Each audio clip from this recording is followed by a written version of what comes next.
ఫిబ్రవరి నెలలో మామూలుగా అయితే కొంత చల్లచల్లగా మరికొంత నులివెచ్చగా ఉంటుంది వాతావరణం. కానీ ఫిబ్రవరి రెండో వారం ఇంకా రానేలేదు.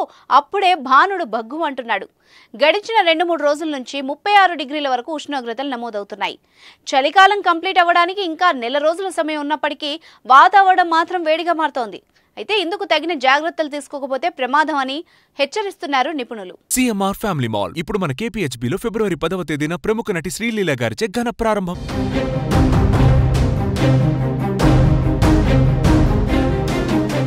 మామూలుగా మార్చి నెల మధ్య నుంచి సమ్మర్ ఎఫెక్ట్ మొదలవుతుంది. చలికాలం కంప్లీట్ అవ్వడానికి ఇంకా నెల రోజుల సమయం ఉన్నప్పటికీ వాతావరణం మాత్రం వేడిగా మారుతోంది. గత సంవత్సరంతో పోలిస్తే చలికాలంలో ఎండ తీవ్రత ఎక్కువగా ఉంది.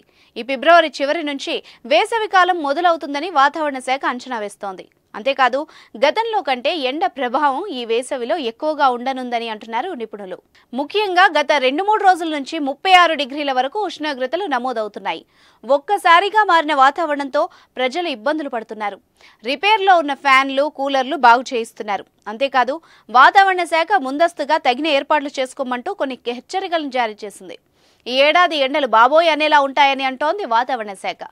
ఎల్నినో ప్రభావంతో ఈ సంవత్సరం మిగిలిన చలికాలం కూడా చాలా వేడిగా గడుస్తుంది.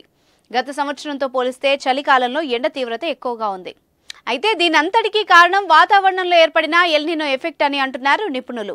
దీనివల్ల భూతాపం ఎప్పటికప్పుడు పెరుగుతుందని, ఈ వేసవిలో వడగాల్పులు బాగా ప్రభావం చూపనున్నాయని, సమ్మర్ మొత్తంలో హీట్ వేవ్స్ కొన్నిసార్లు ఎఫెక్ట్ చూపిస్తాయని అంటున్నారు నిపుణులు. అయితే తగిన జాగ్రత్తలు తప్పనిసరి అని చెప్తున్నారు.